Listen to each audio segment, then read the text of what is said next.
Vicki Townsend, and I'm the founder and president of Divorce Right.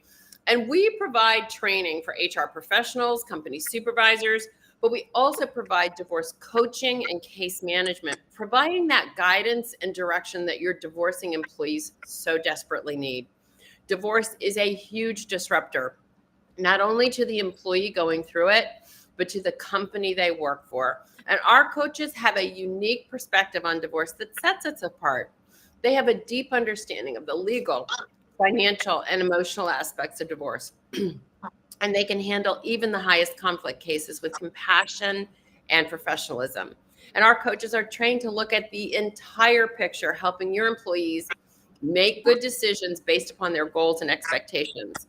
So if you're an HR benefits manager or an HR benefits provider or consultant, please reach out and see if adding our suite of solutions is a good fit for your business. And as a reminder, we have SHRM credits for SHRM members, and we'll post a link to that at the end of this broadcast so that you will want to make sure and grab those. And today, we're going to be talking about what divorce coaching is and how it impacts your employees, how it helps them with our special guest today, my friend Catherine Blake. Kat Blake is a certified divorce coach. She's a divorce mediator. She's a guardian ad litem, and she's a licensed psychotherapist of 25 years plus. She began her career by focusing on children and families and worked in a variety of settings, including juvenile justice, mental health, education, and adoption facilities. As a family psychotherapist, she saw firsthand how negatively divorce can impact children. Many parents would bring their children in for anxiety symptoms, and I would hear later that the parents' divorce was on the horizon. So Kat pivoted to divorce coaching not long after her garden variety high conflict divorce in 2010, but after going through a 2-year custody battle with her ex-husband in 2015. During this time, Kat lost friends, the marital home that she worked so hard for, friends, and her health. Utter devastation, and her husband won 2 extra weeks of parenting time in the summer. It was after this that Kat trained and switched to divorce coaching. She's always been a social worker at heart and wanted to change the cruel process of divorce for her clients. She knows that when she helps parents navigate divorce with grace and realistic expectations, that she's helping the children of that marriage, not only for today, but for generations to come. Welcome, Kat. I'm so happy that you're with us. Yes, thank you for having me. I'm so excited to talk about this because what I want to do is share, how divorce coaching, what it is that we do, because a lot of people still don't understand that. But also, each of our divorce coaches at Divorce Right has an extra area of expertise. And you worked with children as a part of your therapy practice. So what can you tell us about children and their mental health as it intersects with their parents' divorce?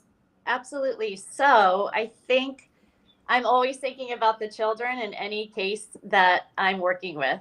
And I always encourage my clients, because what I tell them and research proves, it's not divorce itself that is damaging to children. I think a lot of people start their divorce coaching process with me, and children are always one of their top concerns. And their first question is, should I put my child in therapy right away? And I say, let's hold off a little bit and let's see what happens. Divorce is definitely a transition period for the whole family, for everybody. Now there's co-parenting happening, there's visitation happening. But research shows that when it's done well, when there's very little conflict, that a year post-divorce, the children are actually doing better in the mental health. So you have to figure, children are typically the symptom of the larger issues happening in the family system. And like you had stated, many people would bring their child in for anxiety coaching, because that's what I was doing at the time. And then 3 or 4 sessions in, the parents would say, oh, by the way, there's a lot of conflict. Oh, and by the way, we're thinking about divorce. So the child, even subconsciously without awareness, was the symptom of what was going on in the conflict between the parents. So knowing that, what does damage children or cause trauma for them is when there's ongoing conflict between the parents post-divorce. And that's what, and one of the things that you talked about was like helping them have, because that's what we do, right? Yeah. We help them have a better divorce experience, because when they're all up here in their heads and they're like fighting at each other, there's the anxiety that they're in, not knowing what's going to happen to them, right? They've Well, got no, I tell people when you're going through divorce, there's brain fog because people will often say to me, number one, I'm having a hard time focusing at my job. I'm terrified I'm going to lose my job. And these are oh highly yeah, successful employees and people and bosses. And I forgot things. I forgot to pay my bills. I haven't talked to my and I think that's a typical response to even a low conflict divorce because everything in your life is thrown up in the air and is up for negotiation. And that is terrifying. it's when you don't know what's coming at you, Right. it's really hard to make decisions, right? Right. Because you still don't know. So Right. that's why having us on your team, Mm-hmm. what I see, like instantly, just having somebody listen and understand you, right, and understand what you're going through. Mm-hmm. That in itself can just lower the temperature in the room. But when Yeah. they start to understand, when we build that plan with them for their future, they'll understand what's coming at them. So there's no head spinning, right? It's Exactly. right. And if we can, what I love about what you said was if we can keep them, from that high conflict, taking each other out and that whole litigation, you better lawyer up, right? It Right. just causes problems with children at home. So Mm-hmm. that's what I love. So you were a therapist, you were working with children, now you're a divorce coach. Tell us the difference between those two. What's the difference between being a therapist and a coach? It's funny because I do say to people when they work with me that they're getting therapy / coaching because I am providing both to them. And I sort of have created the style where I can fluidly kind of go back and forth. The difference between general psychotherapy and coaching, and here's where I think is the big difference, is that general psychotherapy is really about meeting the client where they're at, and it's about ego support. So it's listening, it's reflecting. Therapy in general tends to be about how your past impacts who you are today. Coaching is about here's who you are today. We might dip in your past a little bit, but our goal is to help you move into the future that you want.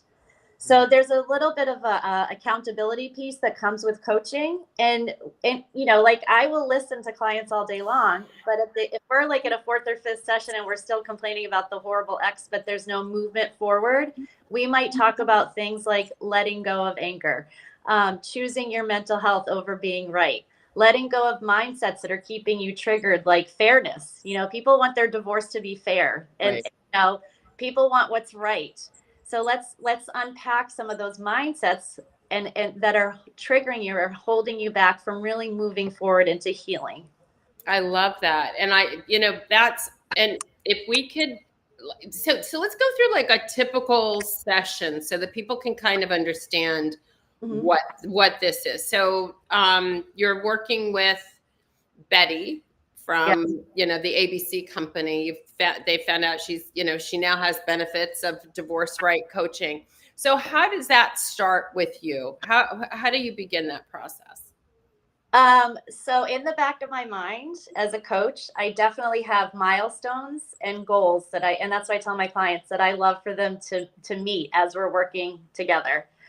Which is why, by the way, I actually do individual work and group work with all of my clients. So in the individual work, I might function more as a therapist by just checking in. Hey, what's going on? How was this week? What was difficult? What are a couple things that you want to take away from our one-on-one session? The group is very structured. In the group, it's mindset, boundaries, grief, co-parenting. So in the group, we're really specifically going through each step concretely with knowledge-based, tool-based skill sets that people are kind of graduating the group with. So that's how I'm able to kind of be the therapist and the coach as well. But in the back of my mind, I want my clients to know things that I wish I knew in my own divorce because I was so reactive and emotionally driven and scared and hypervigilant. And then, of course, some of my job is really plain education. Like a lot of people have questions like, Yes. what's a four-way meeting? Why do I have to do mediation? I didn't sign up for mediation. What is, I received this letter from my ex's attorney. Do I respond to it and how? How often should I be calling my attorney? What kind of attorney should I hire? So Right. there's an educational piece to it, because also the other thing that's in the back of my mind is I want to make sure that my client's saving as much money as possible as they get through the divorce process. I don't want them funding their high-end divorce attorney's vacation to, you know, Right. Aruba. A new car for, baby Right. needs a new pair of shoes, right? I get it. It's Because it getting can through the be whole process with grace, so that on the other, that's going to help you in your healing, so that you're not leaving the divorce process bitter, broken, resentful, and you're able to co-parent. That's the right. ultimate. And co-parenting is the most important part. So let's go back. So one of the things that your employees going through is that not understanding. Excuse me. Excuse me. And not knowing what's coming at them is what's going. But what happens with co-parenting in what with your practice? As far as co-parenting, how to, or Yeah, like what do you obviously what's going to happen to their kids is totally, there's something called presenteeism, right? Which is one of the ways that that an employee loses their productivity, and that's because they're worried about everything. They're literally worried. And presenteeism is that you're physically there at your desk, but you're Right. just kind of off, thinking of other things. And Mhm. in the case of divorce, you are thinking of everything but your job, Right. because your children are at stake and things like that. And so co-parenting, and having a relationship with your ex can kind of smooth, as long as they have a good relationship with their ex, their co-parenting issues that would come up at work will be minimized, right? Right. So the employee will be a better employee because they have these skills in place. So Right. what are some of those that you want to talk to us about? I mean, I think one of the most important tools, and again, mindset with co-parenting, is the fact that at the end of the day, both parents, even in high conflict situations, typically want the same things for their children. They don't agree on how to get there. So they want their children to be successful and healthy and happy and not damaged by divorce.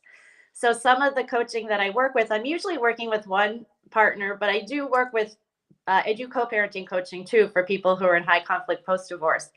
But it's keeping their eyes on the, on the bigger picture, and realizing that a lot of this power play and struggle and, what time is bedtime, what are the right foods to eat, that they're not necessarily as uh, powerful when it comes to the focus on the bigger picture as a co-parent might feel right in that moment. I don't know if that makes any sense, but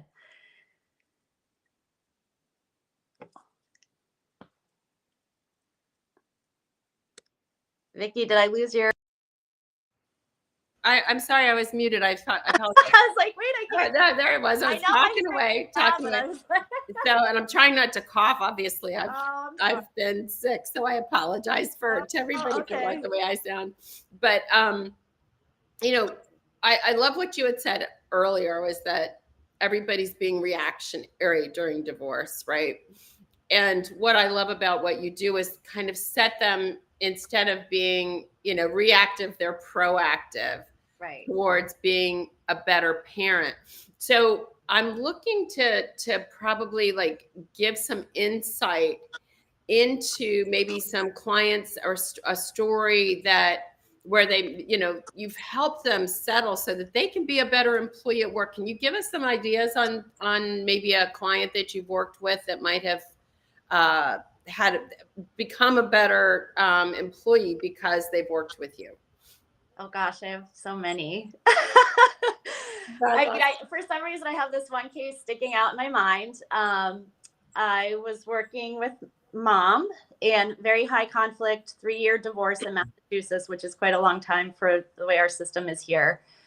And the interesting thing, of course, she was not able to focus at her job, and she was the breadwinner. So it was very important for her to maintain how she was doing in order to keep her 2 children fed, et cetera, in house.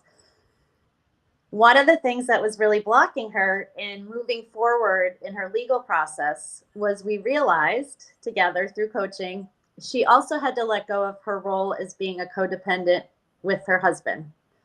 So she had spent 30 years enabling him. He was somebody with a addiction. He had addiction in his history, covering up for him, over parenting, sort of compensating as a parent, and doing his job as well with the two children. And when she was able to sort of identify that and grieve it, because people don't realize that's a separate grief process, because I'm letting go of a huge part of my identity. She was then able to move forward and start making some really solid decisions for her legal process and finish her divorce. She kept her job. We had many discussions around, should she tell her employee? She was terrified. What if they know what I'm going through? What if they know the stress of this? Will they get rid of me? What if I can't produce the way I've been producing? So there was a lot of fear around that. And actually, when she was able to be open and honest and vulnerable with her boss, she actually got further. Well, I'll tell you that some statistics behind that, and this is for everybody that's listening to this now in the future. The statistics are that 92% of people will never tell their employer for exactly the reasons that you've mentioned. The number one reason that they don't is because they're afraid of being fired. Exactly. Right? So. But I got to tell you, once it was out in the open with her, she actually performed better, because she felt like there was sort of, again, this understanding that she maybe was not at 110%. Maybe she's a high achiever. Maybe she's at 80%. But just the emotional feeling she had that, oh, my boss hasn't gotten rid of me and understands, helped her stay focused. Absolutely. When you feel like you have somebody that has your back, one of the other things that happens as a result of divorce is that 10% of divorcing employees quit within the first year, right? That's big. That's a very big hit on employers. The number one reason that they quit is exactly what you're talking about, because they didn't feel supported or cared for at work, right? That's the number one reason that they exit. So if you give them that support that they need, and you're giving them something to make not only their life easier, but so much better for their children, they're more likely to stay and become a much more loyal employee. And it's important that, we start to talk about this. It is in an open way as we can, because you don't have to condone divorce to support your employees going through it. You just don't. And I get why this is very uncomfortable for people to talk about. I really do. And so I'm just grateful that we have you on our team. And so talk to us about like your areas of expertise. We talked about children. I know that you also work with high conflict. What else do you tend to specialize in? I mean, I mostly work with high conflict cases where there are children involved. I mean, that's pretty much. And I do, I perform in a variety of roles. I've been appointed by the court as a reunification therapist. I have done supervised visitation. So I'm really, although most of my clients are women, and I think the only reason for that is because women are more likely to ask for help. I also work with men. I've actually helped two men that had already signed off on custody through their legal battle and felt like they had lost everything and given up, and then came to me. We reopened a case, went back to court, and regained their custody rights. Yeah, the divorce process is not great in our country. Like, I hate to say that. It doesn't take into account a lot of the nuances of family life, and judges don't know you. They see you for 10, 15 minutes. If you actually even, get that far past pretrial and into, so, it's a lot of professionals that are making decisions for you, which is why I encourage keeping the emotions low, try to engage in mediation, because then you just have more power and control over what is going to happen. Right, exactly. And that's one of the things that we teach people, is really how to maintain that control. And I just feel like once somebody's had, just one conversation with you, they they just go, Right. something Well, I about mean, that. so if you think about, we have all these stories, right, in our culture around meeting somebody and falling in love and having babies and like all these great things. We don't have many cultural stories around divorce. And Right. so that's why it becomes this very like secretive, taboo, what's going on here. But the reality is the majority of families in the United States end up in divorce. Right. Right? So Exactly. I think even, that's why I do the groups, because I think even for people to hear that, like, oh, I'm not alone. Oh, I don't have to keep this under wraps. There isn't something wrong with me. This is just an event happening in my life. It is so helpful. There's so much support just in that. Yeah, and when you feel like there's somebody that is along the ride with you and that you can, you know, something doesn't feel right. I'm coming up against this. How should I handle this? How should I have the conversation about children? How do I have all of these conversations and that you're there for them? And that's what's really important. That's what I love what we do. I love that we change lives and we make a really crappy process a better one. Absolutely. And one of the things that I've been saying is it's not divorce that destroys people. It's It's not. the way we divorce that Uh, destroys people. Absolutely. In Yep. this country, we have, this is my opinion, but we have developed this culture where people are destroyed. They lose their life savings, they lose their children, blah blah, all of that stuff, and it becomes like, it was part of the divorce. Well, how stupid is that? Like, how horrible is that? That this is just a part of the process, that you have to lose your life savings to end a relationship that's not working. It just drives me crazy. I know. And I'm grateful that you are on the journey with us. So, Kat, tell us about some of the things that you do up there in your neck of the woods, where you're located, and how people can get involved with some of the stuff you're doing. Absolutely. So I'm in the Boston area. I'm in the North Shore on the ocean. And what don't I do is probably more the question. Because you do Um, dating too. I actually do dating coaching. I run a small matchmaking service for my folks post-divorce. And we do hiking trips and social events and cooking classes, because I really want people. So there's the paperwork of divorce, right? That you're legally divorced, but I also want people to be emotionally divorced.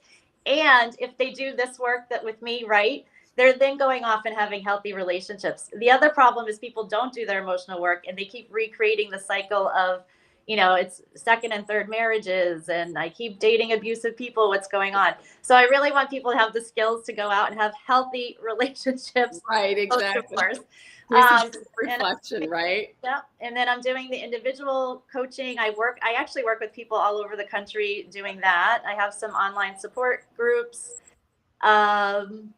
And then sometimes you're a wonderful resource, and we're grateful that you are a part of the Divorce Right team. Grateful to have you on here today. And I do want to remind everybody that we do have SHRM credits, and I'm going to put that link right up in the message, that the chat right now, so that you can go and make sure that you grab those, and that will be a live link on this replay. So, Kat, thank you so much for being a part of this with us today. I'm so grateful that that you have that you've joined us, that you're a part of this, and that you're making a difference in the lives of people every day. I hope my goal for these conversations with divorce coaches is that people can understand what a divorce coach actually brings to the table for their employer. And we want, if you have divorcing employees, which we all know you do, whether you know it or not, you've got about 5% of your employees that are in some way, shape, or form. Either they're thinking about it, starting it, in the middle of it, or at the end of it. That's just statistics. So we want to help them. We want to get them through this in as kind and as gentle a manner as they can, so that they can come back to work and be a fully functioning employee. Yeah. And so thank you. I want to add one little thing, because divorce is a very complex grief process. Like I was saying, that my client had to let go of that identity of being a codependent and enabler, right? So that's also something that I hope people understand. This is much more complex than dealing with the death of a close loved one because there's so many different levels of grief. And it might not fit into the shoebox of what we think grief Right. should be or look like. So that's why I And think it's, it's so yeah. amazing because I am not kidding you. Just this week, I see about 20 clients a week. I will say at least half of them say, I am having a very hard time focusing, functioning at work, getting up on time. I'm worried I'm going to lose my job. That is one of the most common themes that I hear with all my clients. Well, let's get them to talk Yeah. to their HR manager and get this into their companies because it's so needed. It's, I mean, I know that we think that this is like, you know, a no-brainer, but people still don't understand the value that divorce coaching can bring to the HR space. So we're grateful for you. Thank you so much, Kat. And everybody, make sure you grab your SHRM credits. And next week we have Beverly Price on. She's going to be talking about domestic violence and divorce and how to recognize it and what you can do to get your employee the support that they need through divorce coaching and case management. So we'll see you all next week. I hope you all have a wonderful time. I hope my frog in my throat is gone at that time. And I appreciate you all. Bye for now.